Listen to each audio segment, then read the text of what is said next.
নমস্কাৰ বন্ধু-বান্ধৱীসকল আপোনালোকক education for Assam চেনেলটোলৈকে প্ৰথমতে স্বাগতম জনাইছোঁ এডিআৰই এক্সামৰ এছঅপি প্ৰকাশ কৰিলে আৰু এই এছঅপিত গোটেইবিলাক তথ্য দিয়া আছে কিমানটা এক্সাম চেণ্টাৰত এক্সাম হ'ব এডমিট কাৰ্ডবিলাক কেতিয়া আমি পাম বা এক্সাম ডেট এই ক্ষেত্ৰত সলনি হ'ব পাৰে নেকি সকলোখিনি তো ভিডিঅ'টোত গোটেইখিনি তথ্য আপোনালোকক কম সময়তে জনাম আহক ভিডিঅ'টো আৰম্ভ কৰোঁ তো এইখন হৈছে এছঅপিখন আৰু এইখন প্ৰায় 48টা পেজত আছে আৰু তো লক্ষ্য কৰক instruction manual ADRE 2024 standard operating procedure for conduct of written examination for তো এইখিনি কমে পাইছে আৰু ইয়াতে প্ৰথমতে আছে কোনকেইখন ডিষ্ট্ৰিক্টৰ চেণ্টাৰত এক্সাম অনুষ্ঠিত হ'ব মুঠ 28খন চেণ্টাৰ আছে ডিষ্ট্ৰিক্টৰ নাম দিছে সেই ডিষ্ট্ৰিক্ট চেণ্টাৰ আৰু এই 28খন ডিষ্ট্ৰিক্টতহে আপোনালোকে এক্সাম দিব পাৰিব হয়তো আপোনালোকৰ ডিষ্ট্ৰিক্টখনৰ নাম উল্লেখ নাথাকিব পাৰে ইয়াতে কিন্তু আপোনাৰ ওচৰৰ ডিষ্ট্ৰিক্টখনতে আপুনি এক্সাম দিব পাৰিব এতিয়া অলৰেডি আমি এক্সাম ডেটবিলাক পাইছিলোৱেই 15 ছেপ্টেম্বৰত পেপাৰ 3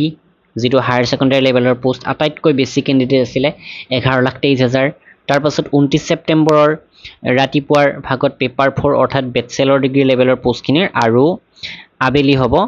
যিখিনি ড্ৰাইভাৰ পোষ্ট সেই পোষ্টখিনিৰ আৰু তাৰ পাছতে 27 অক্টোবৰত দুয়োটা শিফটতে থাকিব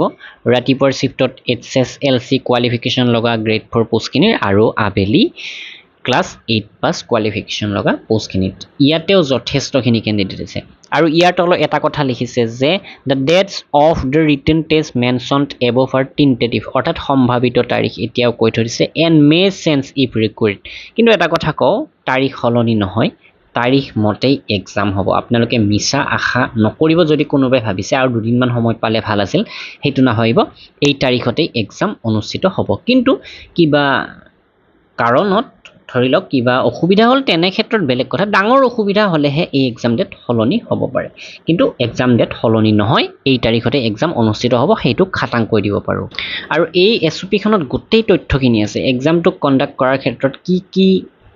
ধৰণৰ ব্যৱস্থা ল'ব লাগিব বা কি ব্যৱস্থা লৈছে ইতিমধ্যে এই সকলোখিনি তথ্য আছে ইমানবিলাক তথ্য কৈ থকাৰ প্ৰয়োজন নাই আপোনালোকে যদি এইখন নিজে চাব বিচাৰে আমাৰ টেলিগ্ৰাম চেনেল জইন কৰিব ডেছক্ৰিপশ্যনত লিংক দি দিছোঁ আৰু এটা অসুবিধাৰ সন্মুখীন হয় কেণ্ডিডেটসকলে যে OMR ছেটবিলাক কি হয় কিছুমানৰ ভুল হৈ যায় তো তেনে ক্ষেত্ৰত আপোনালোকে এক্সচেঞ্জ পাবনে নাই OMRখন যেনিবা আপোনাৰ ভুল হ'ল damage of OMR answer sheet তো তেনে ক্ষেত্ৰত কৈছে যে ইনভিজিলেটৰৰ ইয়াতে ভাল এটা প্ৰমাণ হয় অৰ্থাৎ আপোনাৰ যিখন OMR ছেট সেইখন ভুল হৈছে বা ডেমেজ হৈ গৈছে তেনে ক্ষেত্ৰত ইয়াতে সলনি কৰি দিয়া হ'ব পাৰে ডাইৰেক্ট ৰিক্ৰুটমেণ্টৰ এক্সামৰ বাবে যদি এতিয়ালৈকে আপোনালোকে আমাৰ PDF কেইখন সংগ্ৰহ কৰা নাই সোনকালে সংগ্ৰহ কৰিব মাত্ৰ 135 টকাত গ্ৰেড 4ৰ PDF আৰু গ্ৰেড 3 PDF 152 টকা য'ত 18,000 প্ৰশ্ন উত্তৰ পাব অসমীয়া মাধ্যমত আছে সম্পূৰ্ণ তো আপোনালোকে PDF পঢ়িলে সোনকালে পঢ়িব পাৰিব ভিডিঅ' চাই থাকিলে যথেষ্টখিনি সময় গুচি যায় তো তেনে ক্ষেত্ৰত যিমান পাৰে এই প্ৰশ্ন উত্তৰবিলাক অধ্যয়ন কৰক তাৰোপৰি আমাৰ ৱেবছাইট educationforassam.com আসাম জিকে কুইজ এইবিলাকতো যথেষ্ট কুইজ প্ৰভাইড কৰি থকা হৈছে সেইবিলাক আপোনালোকে ফ্ৰীতে চাব পাৰে ধন্যবাদ